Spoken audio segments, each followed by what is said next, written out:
శ్రీమాత్రే నమః శ్రీ గురుభ్యో నమః. మన ఛానల్లోకి స్వాగతం. మీరు నమ్మినా నమ్మకపోయినా నూతన సంవత్సరం జనవరి మాసంలో ఈ యొక్క తులారాశిలో పుట్టిన వాళ్ళు ప్రాణం పోయినా సరే ఈ రెండు తప్పులను అస్సలు చేయకండి.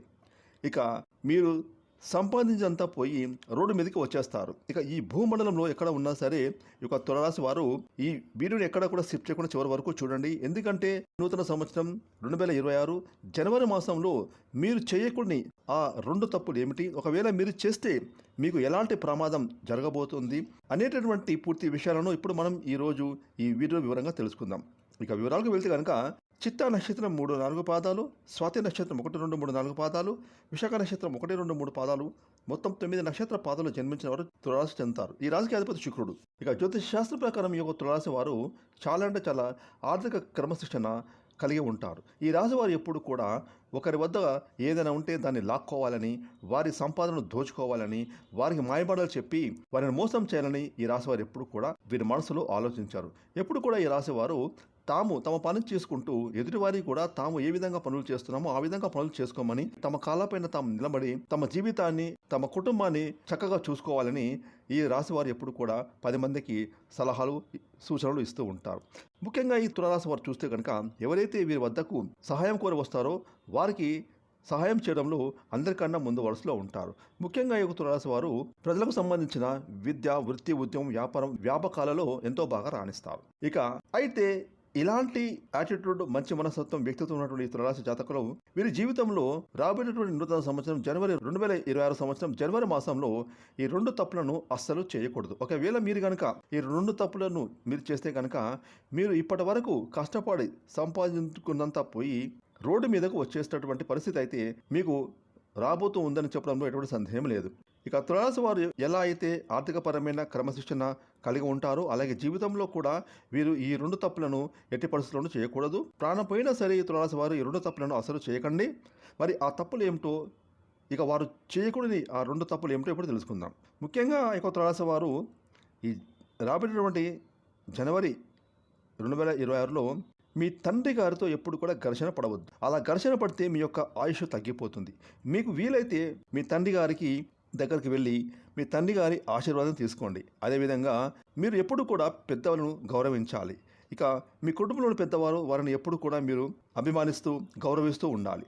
అంటే తల్లి కానీ తండ్రి కానీ మీకన్నా పెద్ద అక్క కానీ చెల్లి కానీ వారితో ఎప్పుడు కూడా మీరు గౌరవ మర్యాదలతో ఉండాలి. వారి చేత ఎప్పుడు కూడా మంచి ఆశీర్వాదాలు తీసుకోవాలి. కాబట్టి మీరు ముఖ్యంగా మీ ఇంట్లోని మీ తండ్రి గారిని మాత్రం ఎట్టి పరిస్థితులు దూషించకూడదు. అదేవిధంగా మీ తండ్రి గారు మీ గురించి ఎంతో కష్టపడి ఆయన చదివించారు, ఉద్యోగం ఇప్పించారు, అలాగే మీకు విద్యాబుద్ధి నేర్పించారు. కాబట్టి మీ తండ్రి గారిని ఎప్పుడు కూడా చులకనగా చూడవద్దు. మీ తండ్రి గారిని గౌరవించాలి. అదేవిధంగా పెద్దలను కూడా గౌరవిస్తూ ఉండాలి. తల్లిదండ్రులను అంటే ప్రత్యక్ష దైవాలు కాబట్టి ముఖ్యంగా తల్లిదండ్రులను ఎప్పుడు కూడా గౌరవిస్తూ ఉండాలి. ఇక ముఖ్యంగా ఈ యొక్క తులారాశి వారు ఈ జనవరి మాసంలో మీరు సంతోషంగా, ఉల్లాసంగా, హ్యాపీగా ఉండండి కనుక మీరు నల్లటి వస్త్రాలు అస్సలు ధరించకూడదు. అలాగే దక్షిణ సింహద్వారము అంటే సౌత్ ఫేస్లో ఉండే ఇల్లు కానీ, షాప్ కానీ, ఆఫీస్ కానీ మీరు అస్సలు తీసుకోకండి. ఒకవేళ మీరు కనుక సౌత్ ఫేస్ గల ఇంట్లో నివసించాల్సి వస్తే చాలా నష్టాలను అయితే మీరు భరించాల్సి ఉంటుంది. మీ యొక్క కుటుంబ సభ్యులు ఎవరికో ఒకరికి తీవ్రమైన అనారోగ్య సమస్యలు వస్తాయి. ఎప్పుడు కూడా హాస్పిటల్స్కి వెళ్ళాల్సి వస్తుంది.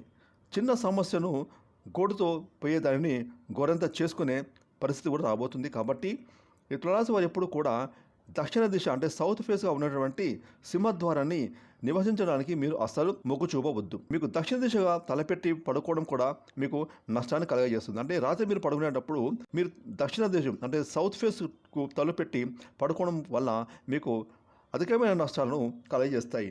కాబట్టి మీకు సౌత్ ఫేస్ అనేది అచ్చరాదులు పండితులు తెలియజేస్తున్నారు. ఇక ఈ యొక్క తులారాశి జాతకులు వివిధ రకాల ఇబ్బందులు, సమస్యల నుండి బయటపడి మీరు కెరీర్ పరంగా, వృత్తి, ఉద్యోగం, వ్యాపారం పరంగా, ఆరోగ్య జీవితం పరంగా అద్భుతమైన ఫలితాలు సాధించడానికి, అలాగే జాతకరీత్యా కలిగేటటువంటి దుష్ప్రభావాలను తొలగిపోవడానికి కొన్ని ముఖ్యమైన పరిహారాలను పాటించాలి. శనివారాల్లో శని దేవాలయానికి వెళ్ళి నల్ల శనగల ప్రసాదం, అలాగే నల్ల నువ్వులు, బెల్లం కలిపిన తీపి పదార్థాన్ని పంచిపెట్టండి.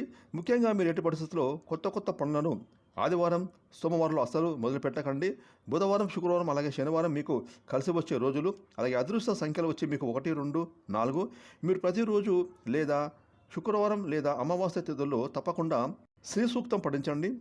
ఎటువంటి పరిహారాలను క్రమం తప్పకుండా మీరు నూతన సంవత్సరంలో చేసుకున్నట్టయితే ఈ తులారాశి వారికి అనుకోని లేనిపోని కష్టాలు ఇబ్బందులు రావడం తొలగిపోతాయి.